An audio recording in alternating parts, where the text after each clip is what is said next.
हाँ बच्चों, तो हम लोगों का पार्ट 3 आ गया है कार्बन एंड इट्स कंपाउंड का। और जिन्होंने पार्ट 1 और पार्ट 2 नहीं देखा है, एक बार जाके आप लोग साइंस की प्लेलिस्ट से पार्ट 1 और पार्ट 2 देख के फिर स्टार्ट करिए, तो अच्छे से समझ में आएगा आप लोगों को। तो चलिए हम लोग देखते हैं कि इस टॉप वीडियो में कौन कौन से हम लोग टॉपिक को कवर करेंगे। पहला हम लोग क्या देखेंगे बच्चों, chemical properties of carbon compounds क्या क्या होती हैं। दूसरा हम लोग पढ़ेंगे किसके बारे में, इथेनॉल एसिड। और उसके बाद इथेनॉल एसिड के रिएक्शंस हम लोग कुछ देखेंगे कि इथेनॉल रिएक्ट कैसे करता है।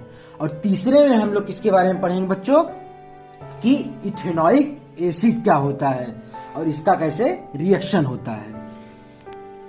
अब हम लोग देखते हैं क्या कि chemical properties of carbon compounds. बच्चों हम लोग chemical properties of carbon compound सिर्फ 4 चीज हमको याद करना है। पहला रहेगा कंब्यूशन, दूसरा रहेगा ऑक्सीडेशन, तीसरा रहेगा एडिशन रिएक्शन, और चौथे में हम लोग क्या पढ़ेंगे बच्चों कि सब्स्टिट्यूशन रिएक्शन क्या होता है। बच्चों एक एक करके इसको आप लोग बढ़िया से याद कर लीजिएगा, अच्छे से एकदम, ठीक है।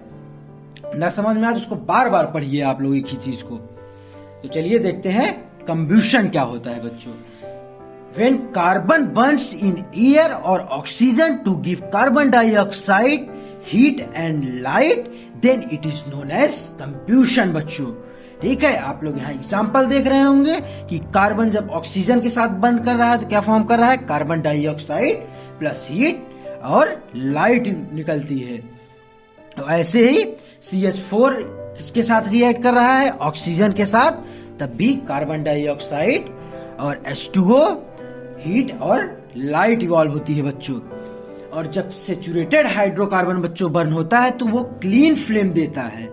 और हमारा जब अनसेचुरेटेड कार्बन कंपाउंड बर्न होता है बच्चों तो वो क्या देता है, अनक्लीन फ्लेम देता है। आप लोग देखे होंगे कभी कभी जब आप लोग गैस यूज करते हैं तो वो ब्लू फ्लेम में जलती है, तो वो क्या होती है बच्चों, क्लीन फ्लेम हम लोग को देती है। अब हम लोग देखते हैं किसके बारे में बच्चों कि ऑक्सीडेशन क्या होता है।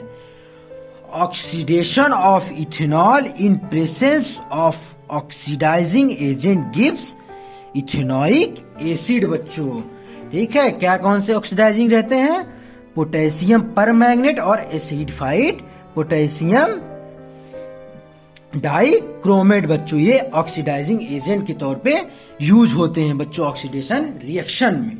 अब देखते हैं हम लोग क्या बच्चों, एडिशन रिएक्शन क्या होता है। Addition of dihydrogen with unsaturated hydrocarbon in the presence of catalyst such as nickel और प्लेटिनम और palladium are known as hydrogenation और एडिशन रिएक्शन बच्चों, ठीक है। आप लोग यहाँ एग्जाम्पल में भी देख रहे होंगे कैसे इथेन निकल जब कैटलिस्ट हम लोग डालते हैं तो इथेन फॉर्म होता है।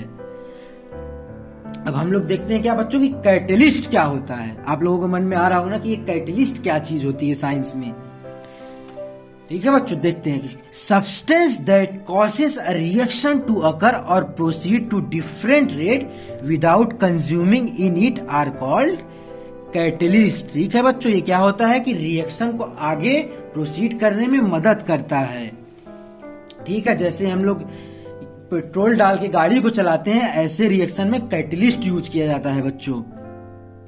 और हमारे सेचुरेटेड और अनसेचुरेटेड जो होते हैं बच्चों कंपाउंड, सेचुरेटेड कंपाउंड क्या होता है, फैटी एसिड क्या होता है बच्चों, वो हमारे लिए हार्मफुल होता है हमारे हेल्थ के लिए, और अनसेचुरेटेड हमारे लिए गुड हेल्थ के लिए हमारे बच्चों अच्छा रहता है। वहां एग्जांपल आप लोग यहाँ देख रहे होंगे इमेज में, जो हम लोग पिज्जा बर्गर खाते हैं वो सेचुरेटेड होता है बच्चों। और अनसेचुरेटेड में हमारा, जैसे हम लोग फिश को खाते हैं वो क्या होता है, सेचुरेटेड में आता है। तो चलिए अब देखते हैं सब्स्टिट्यूशन रिएक्शन क्या होता है। Replacement of one or more hydrogen atom of an organic molecule by another atom or group of the atom is known as substitution reaction बच्चों। एग्जाम्पल क्या हो जाएगा, जब मीथेन क्लोरीन के साथ रिएक्ट करेगा तो क्या फॉर्म करेगा, क्लोरोमीथेन प्लस HCl बच्चों। अब हम लोग इथेनॉल के बारे में बच्चों पढ़ते हैं। पहले स्टार्ट करने के से पहले इथेनॉल और इथेनॉइक एसिड बच्चों एग्जाम पॉइंट ऑफ व्यू से भी बहुत इंपॉर्टेंट है, क्यों, क्योंकि ये बोर्ड में 5 नंबर का आता है बच्चों। तो चलिए अब हम लोग पढ़ते हैं इथेनॉल क्या होता है बच्चों। आप लोग जान ही रहेंगे इथेनॉल क्या होता है, इसके फंक्शनल ग्रुप के बारे में हम लोग अगले वीडियो में पढ़ ही चुके हैं। तो चलिए एक एक करके देखते हैं। At a room temperature ethanol is always liquid and it has a melting point of 156 kelvin and boiling point of 351 kelvin.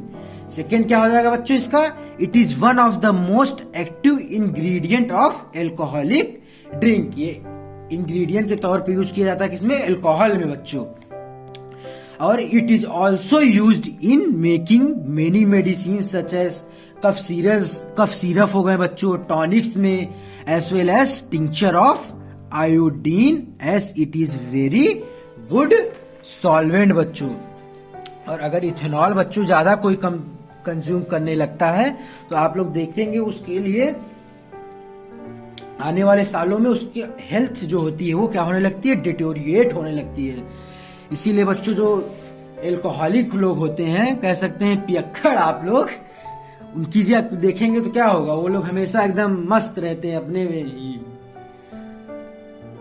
तो इसलिए इथेनॉल बहुत ही हानिकारक होता है बच्चों। अब हम लोग रिएक्शन देखते हैं इथेनॉल की।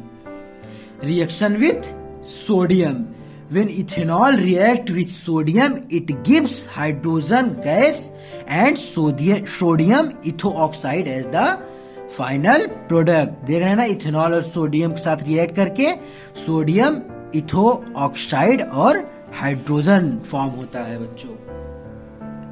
ठीक है, अब हम लोग देखते हैं क्या कि डिहाइड्रेशन रिएक्शन कैसे होता है इथेनॉल का। when ethanol is heated at 443 Kelvin in presence of excess concentrated sulfuric acid then alkene is obtained। यहाँ पे देख रहे हैं आप लोग इथेनॉल को H2SO4 की प्रेजेंस में हीट करते हैं तो इथीन फॉर्म करता है। इस रिएक्शन में क्या हो रहा है कि वाटर रिमूव्ड हो रहा है by using dehydration agent sulphuric acid. अब देखते हैं क्या बच्चों हम लोग कि इथेनॉइक एसिड के बारे में। इथेनॉइक एसिड का क्या होता है फॉर्मूला बच्चों, CH3COOH। कौन से ग्रुप से बिलोंग करता है, carboxylic acid, and commonly it is known as acidic acid.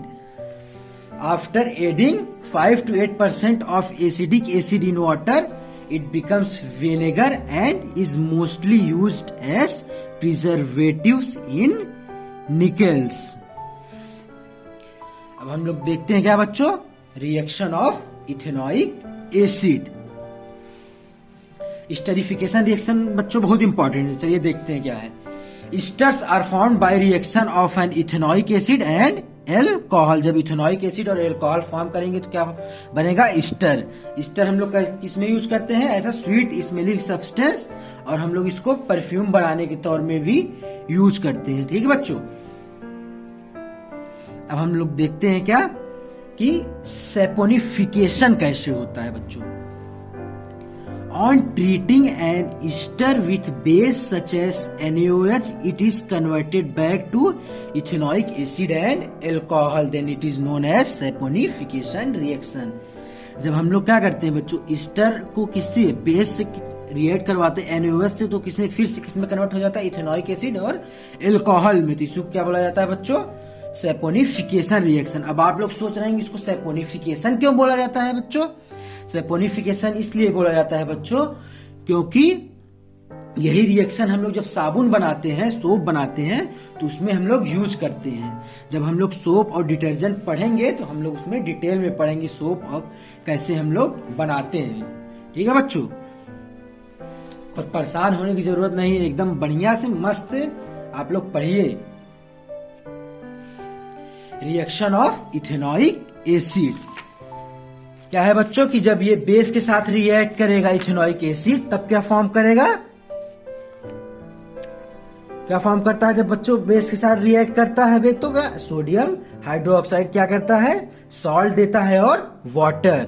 और जब कार्बोनेट और हाइड्रोजन कार्बोनेट के साथ रिएक्ट करेगा तब देगा सॉल्ट, कार्बन डाइऑक्साइड और वाटर। यहाँ पे रिएक्शन में आप लोग देख रहे होंगे।